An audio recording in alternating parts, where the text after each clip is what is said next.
News 18। अपने दम पर समाजवादी पार्टी को सत्ता तक पहुंचाने वाले मुलायम सिंह यादव की सियासत पर दमदार पकड़ है। इस बार भी उनका एक्टिव होना विरोधी दलों के लिए खतरे की घंटी हो सकता है।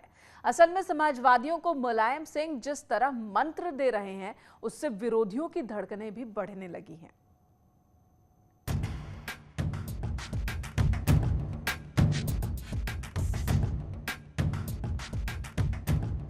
मुलायम सिंह का सियासी सफर बेहद उतार चढ़ाव वाला रहा है। अब वो बतौर संरक्षक समाजवादी पार्टी को गाइड कर रहे हैं। उत्तर प्रदेश में अगले साल होने वाले चुनाव की तैयारियां चल रही हैं। तमाम सियासी दल अपना अपना रोड मैप लेकर जनता की अदालत में हैं और अखिलेश यादव भी समाजवादी विरासत के सहारे भविष्य की सियासत आगे बढ़ाने की चुनौती के साथ मैदान में हैं। समाजवादियों ने कहा है कि अब की बार 400 पार। लोगों ने कम सीट के लिए नारा लगाया, लेकिन इस बार समाजवादियों ने लगाया है और उसमें डॉक्टर चौहान, संजय सिंह चौहान जी, महान दल और दल भी मिलकर के हम लोगों का प्रयास होगा जनता को साथ लेकर के, क्योंकि जनता में इतनी नाराजगी है जिसकी आप कल्पना नहीं कर सकते। जनता एक दिन भी भारतीय जनता पार्टी की सरकार को देखना नहीं चाहती। 2022 की जंग में अखिलेश यादव 400 से ज्यादा सीटें जीतने का दावा कर रहे हैं। इसके लिए वो बीजेपी सरकार की खामियां गिनाकर माहौल बनाने में जुटे हैं। हालांकि उनके दावे को भारतीय जनता पार्टी अपने ही अंदाज में नकार रही है। अखिलेश जी का दावा नहीं है, ये खोखला बयान है।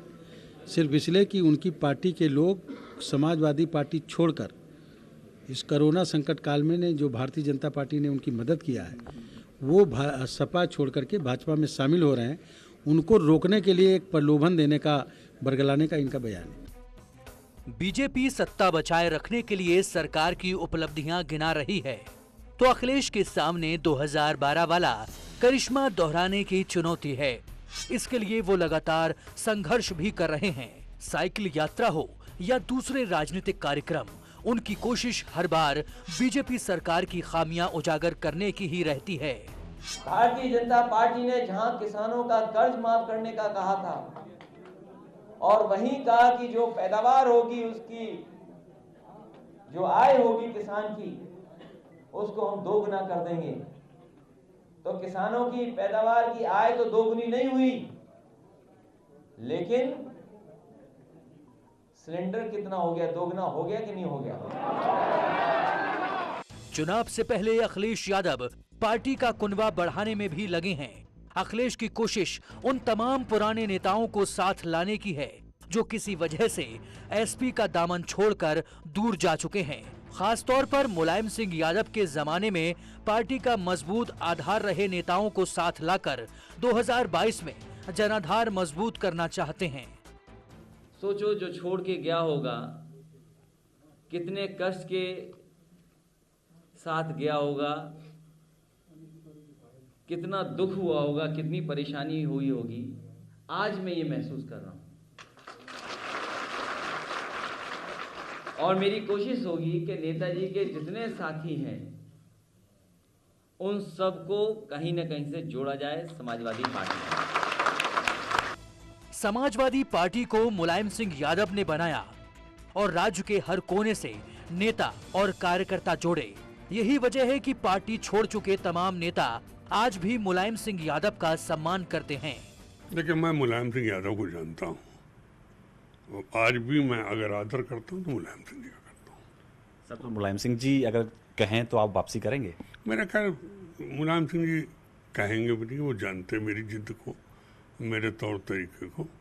मुझे उम्मीद है वो ऐसा कोई प्रश्न नहीं करेंगे। चुनावी जंग से पहले अपनी सेना यानी संगठन को दुरुस्त करना राजनीतिक दल की जरूरत है। अखिलेश यादव भी फिलहाल यही कर रहे हैं, मगर उनके सामने सवाल भी हैं। पहला बड़ा सवाल तो इसी बात का है कि नेताजी के साथ मिलकर समाजवादी पार्टी को आगे बढ़ाने वाले उनके चाचा शिवपाल यादव अलग राह पर चल रहे हैं। चाचा भतीजे की लड़ाई का असर 2017 के चुनाव में भी पड़ा था। ऐसे में इस बार सुलह होगी या नहीं, इसे लेकर सस्पेंस है।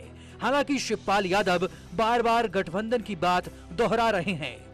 देखिए, हम अपने प्रगतिशील समाजवादी पार्टी को पूरे प्रदेश में मजबूत कर रहे हैं और कर भी लिया है। अब 2022 के चुनाव के लिए तैयार हैं और हम चाहेंगे कि नेताजी हमारे साथ भी रहें। एसपी और पीएसपीएल का गठबंधन होगा या नहीं, इस पर तरह तरह की अटकलें हैं, मगर सियासत संभावनाओं का खेल है और सबका मकसद सत्ता तक पहुंचना ही है, लिहाजा दरवाजे भी हर किसी के लिए खुले रहते हैं। नहीं, पार्टी लगातार चल रही है। इंजी सरोज जी अपनी यात्रा लेके निकले हुए हैं, किसान पटेल यात्रा लेके इस समय नरेश उत्तम पटेल जी चल रहे हैं, हमारे व्यापार सभा के साथी भी लगातार सम्मेलन कर रहे हैं संजय गर्ग जी के नेतृत्व में। युवा संगठनों के लोग जिला जिला मंडल मंडल जापे अपनी समीक्षाएं और संगठन विस्तार का काम कर रहे हैं। तो जो नेताजी ने इशारा किया था उस इशारे पे पार्टी चल रही है। सवालों और संभावनाओं की सियासत के बीच ही रास्ता तलाशना है, ये बात अखिलेश यादव अच्छी तरह समझते हैं। अब दिलचस्पी यही है कि आने वाले दिनों में अखिलेश आगे कैसे बढ़ते हैं और कामयाबी हासिल करने के लिए कैसे राजनीति के रण में किस रणनीति के साथ उतरते हैं। Bureau report, news 18।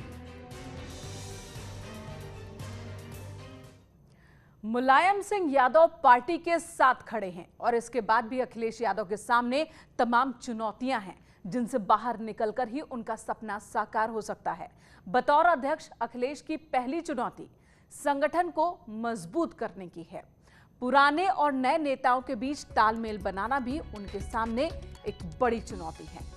जिन दलों के साथ गठबंधन हुआ है उनसे टिकट बंटवारे समेत दूसरे राजनीतिक मुद्दों पर भी सहमति बनाना या समझौता करना एक बड़ा सवाल है।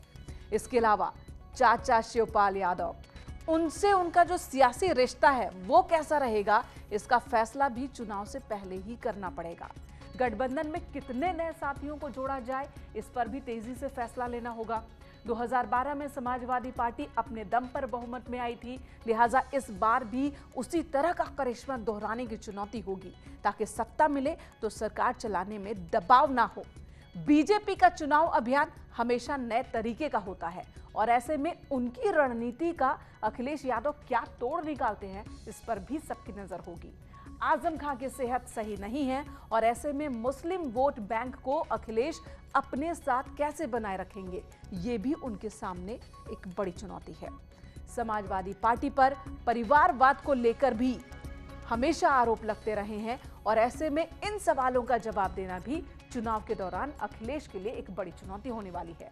साथ ही 2017 विधानसभा चुनाव और 2019 लोकसभा चुनाव के दौरान जो गलतियां हुई उन गलतियों को न दोहराएं, ये एक बड़ी चुनौती अखिलेश यादव के सामने जरूर होगी।